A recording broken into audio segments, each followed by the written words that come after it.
Good morning mga ka-dreamers! So marami ngayong nag-aabang kung natuloy nga ba yung pamimingwit namin.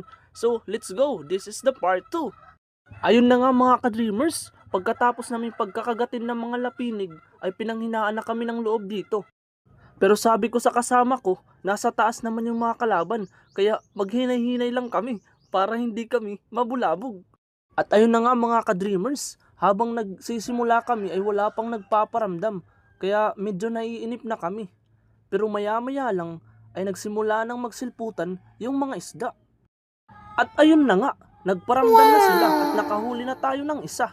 Siguradong lalangoy ito sa karaha mamaya. One down mga ka-dreamers. At dito nga ay sinundan naman ng kasama ko. Nakahuli na rin siya ng isa. So nagsunod-sunod na sila. And another one mga ka-dreamers. So syempre habang nakakahuli kami ay dahan-dahan lang kami. May payuko-yuko pa. Baka mabulabog yung mga kalaban. At eto pa, kaya marami na ang nahuli namin.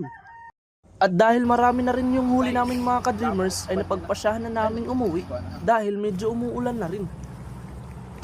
At nang makarating nga kami sa amin, ay agad nga naming nilinis yung isda upang agad ay aming maluto sapagkat nagutom kami sa pangingisda.